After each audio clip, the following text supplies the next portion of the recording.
ان گھروں میں جنہیں اللہ نے اٹھنے کی اجازت دی ہے اور جن میں اس کا نام ذکر کیا جاتا ہے۔ یسبح لہ فیہا بالغدو والآصال، صبح اور شام اس میں اس کی بہت بڑی تسبیح کی جاتی ہے۔ رجال لا تلہیہم تجارت ولا بیع عن ذکر اللہ، ایسے مرد جنہیں نہ تجارت اور نہ ہی خرید و فروخت اللہ کے ذکر سے غافل کرتی ہے۔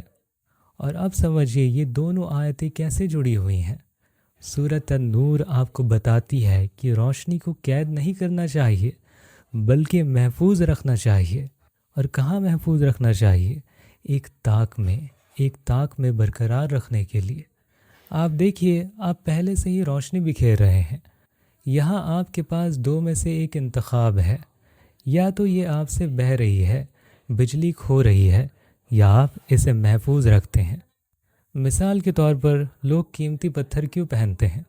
بادشاہ، امیر اور اونچے درجے کے لوگ انہیں کیوں پہنتے ہیں؟ پوری قدیم تاریخ میں بھی لوگ انہیں پہنتے تھے، کیونکہ یہ قیمتی پتھر آپ کی روشنی یا پھر انرجی کا ایک حصہ لیتا ہے اور آپ کے لیے اسٹور کرتا ہے اور اسے بکھرنے نہیں دیتا اور اسے محفوظ رکھ لیتا ہے۔ اور اگرچہ آج کے دور کے لوگ ان پتھروں کے ساتھ اللہ کو شریک کر دیتے ہیں، میں انہیں بتا دینا چاہتا ہوں کہ یہ آپ کی تقدیر پر ایک رتی برابر بھی اثر نہیں ڈالتی۔ پر یاد رکھو کہ یہ آپ کے مائنڈ اور باڈی کے انرجی کو ایک بڑی ہی عجیب حالت میں بیلنس کر کے رکھ سکتی ہے۔ اور اس پر پہلے بھی میں نے ایک ڈیٹیل ویڈیو بنائی ہے، آپ چاہو تو اوپر سے دیکھ سکتے ہو۔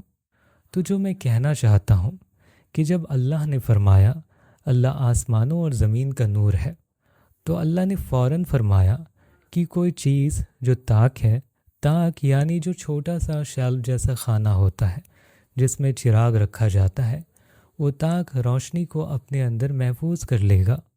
تو ایک طاق ہے، اس کے اندر ایک چراغ ہے اور وہ چراغ شیشے میں چھپا ہوا ہے۔ تو اس کا مطلب کیا ہے؟ مطلب آپ کی روشنی دو چیزوں میں سے ایک ہے، یا تو بکھر جائے تو وہ ختم ہو جائے، یا آپ اسے گھروں میں محفوظ رکھیں کسی چیز کے اندر، اور وہ چیز آپ کو واپس چمکانا شروع کرتی ہے۔ اور اسی لیے اللہ نور السماوات والارض کے فوراً بعد فرمایا گیا فی بیوتن، یعنی گھروں میں آیا ہے۔ تو جو کوئی بھی اپنے روشنی کو برقرار رکھنا چاہتا ہے، اسے اپنے گھر کو محفوظ رکھنا چاہیے اور اس میں خاص عبادت بھی کرنی چاہیے تاکہ روشنی پورے گھر میں موجود رہے۔ آپ اس آیت کو یاد رکھو، گھروں میں جنہیں اللہ نے اٹھنے کی اجازت دی ہے۔ اور اسی لیے آپ پاتے ہیں کہ الفاظ گھر اور گھروں سورۃ النور میں اتنا زیادہ آیا ہے، جیسے اللہ آپ کو بتا رہا ہے گھر روشنی کی جگہ ہے اور روشنی کی جگہ بکھرنے کی جگہ نہیں ہوتی، اور آپ کا گھر وہ جگہ ہے جہاں روشنی کو رہنا چاہیے۔ تو آپ اپنے گھر کو پاک کرو اور اسے ترتیب دو تاکہ روشنی اس کے اندر برقرار رہ سکے۔ اور اب ہم اس زبردست موتی اور شاندار آیت کی طرف واپس آتے ہیں۔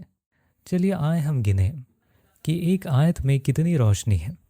اللہ نور پہلی دفعہ، مثل نور ہی دوسری دفعہ، مشکاہ طاق یعنی روشنی کا گھر، اور مصباح یعنی چراغ، اور یہ ایک روشن لفظ ہے، اور دری یعنی چمکتا ہوا ستارہ، اور یوقد یعنی روشنی پاتا ہے، اور یودیو یعنی چمک اٹھے گا، نور علی نور، نور پر نور ہے، اور یہدی اللہ لنورہ، اللہ اپنی روشنی کی طرف ہدایت دیتا ہے۔ 7 دفعہ سیدھا لفظ نور آیا ہے اور 3 مزید روشن الفاظ آئے ہیں، چراغ، چمکنا اور روشنی پانا۔ ٹوٹل کیا ہو گئے؟ ٹوٹل کتنے ہو گئے؟ 10 ٹرمز ہو گئے، اور یہ سیدھے اور غیر سیدھے ہیں، اور یہ سب روشنی کو گھنی کر رہے ہیں ایک آیت میں۔ اور آیت کے آخر میں آپ دیکھو، اس پوری چمکتی روشنی کے بعد کیا آتا ہے؟ واللہ بکل شیء علیم، بلا صبح اللہ ہر چیز کا علم رکھنے والا ہے۔ اس کا مطلب کیا ہے؟ جتنی زیادہ آپ کے اندر اندرونی روشنی موجود ہے، اتنا ہی زیادہ آپ کا علم اور شعور بڑی ڈیمینشن تک بڑھ جائے گا، کیونکہ روشنی ایکولز علم۔ اور آپ ایک اور عجیب بات سنیے، سورۃ النور میں آخری آیت اور لفظ کیا ہے؟ آپ نے شاید پہلے اس بارے میں نہیں سوچا ہوگا۔ الا ان للہ ما فی السماوات والارض، یقیناً اللہ کا ہے جو کچھ آسمانوں اور زمینوں میں ہے۔ ذرا توجہ دیں، کتنی دفعہ جملہ آسمان اور زمین سورۃ النور میں آتا ہے؟ کیونکہ وہ روشنی کا گھر ہے۔ کیا اللہ نے فرمایا نہیں ہے اللہ نور السماوات والارض؟ وہ بڑا گھر ہے جس میں اللہ نے اپنی روشنی پھیلائی ہوئی ہے۔ اسی لیے اس نے آسمانوں اور زمین کو مشکاہ یعنی طاق چھوٹے گھر سے تشبیہ دی ہے، تاکہ آپ سمجھ سکیں کہ بڑا گھر کیسے روشن ہوتا ہے۔ اللہ فرماتا ہے ان للہ ما فی السماوات والارض قد یعلم ما انتم علیہ ویوم یرجعون الیہ فینبئہم بما عملوا واللہ بکل شیء علیم۔ بلا صبح اللہ کا ہے جو کچھ آسمانوں اور زمین میں ہے، یقیناً وہ تمہاری حالت کو جانتا ہے، اور جس دن وہ ان کی طرف لوٹایا جائے گا وہ انہیں بتائے گا جو انہوں نے کیا ہے۔ بلا صبح اللہ ہر چیز کا علم رکھنے والا ہے۔ اور سورۃ النور کی آیت 64 میں آخری تصویر اور لفظ وہی ہے جو سورۃ النور کی موتی میں ہے، اللہ ہر چیز کا علیم ہے۔ اس کا مطلب ہے جب اللہ تعالیٰ آپ کو بتاتا ہے کہ وہ ہر چیز کا علم رکھتا ہے تو آپ سمجھتے ہیں کہ یہ اس کی روشنی کی وجہ سے ہے، کیونکہ وہ ہر چیز کی روشنی ہے، آسمانوں اور زمین کی روشنی ہے، پوری دنیا اللہ کی روشنی کا گھر ہے۔ تو ہم نے آج جو بھی سیکھا اسے میں چند پوائنٹس میں سمرائز کر دیتا ہوں آپ کی آسانی کے لیے۔ تو آج ہم نے جانا بری کیے گئے لوگوں کے لیے دنیا کام کرے گی، اور ساتھ ہی مغفرت اور کریم رزق انہیں ملے گا۔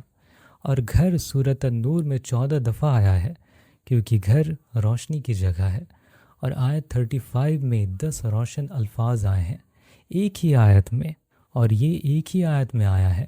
اور روشنی کو ہمیں محفوظ رکھنا چاہیے، بکھیرنا نہیں چاہیے، اور گھر کو پاک کرو تاکہ روشنی برقرار رہے اس میں۔ اور ہم نے یہ بھی جانا کہ روشنی ایکولز علم، جتنی زیادہ روشنی ہوگی اتنا زیادہ علم ہوگا۔ اور اب آپ کو کرنا یہ ہے کہ سورۃ النور کو آپ روزانہ پڑھو، اپنے گھر میں ذکر کرو، اور صبح ذکر کرو اور شام ذکر کرو، گھر کو پاک رکھو اور روشنی کا اسے مرکز بناؤ۔ اور ساتھ ہی آپ سورۃ النور کی تفصیلات پڑھو، اس کی انالیسس کرو، اور میری اس سیریز کو دوبارہ آپ دیکھو، اور جب یہ سیریز مکمل ہو جائے تو آپ اسے دوبارہ ریوائز کرو، اور یاد رہے نوٹس لیتے جاؤ، اور خاص کر کے آیت 35 کو آپ میمورائز کر لو، کیونکہ یہ سورہ کا موتی ہے، اور اپنے نگاہوں کو نیچے کرنا فرض بنا لو۔ اور اگر کسی کو فحاشی کی عادت لگ گئی ہے تو اسے وہ آج سے ہی چھوڑ دے، ورنہ اس کی ساری نور بجھ جائے گی اور وہ اندھیرے میں رہ جائے گا۔ اور اس ویڈیو کو اپنے فیملی ممبرز اور اپنے دوستوں کے ساتھ شیئر کرنا بالکل ہی نہ بھولیں، تاکہ ان کی زندگی میں بھی روشنی آ جائے۔ اور اگر آپ میرے کام کو سپورٹ کرنا چاہتے ہیں تو یہاں سے اس QR سے آپ میرے کام کو سپورٹ کر سکتے ہیں۔ تو ملتے ہیں اپنی اگلی ویڈیو میں۔ والسلام علیکم ورحمۃ اللہ وبرکاتہ۔ خدا حافظ۔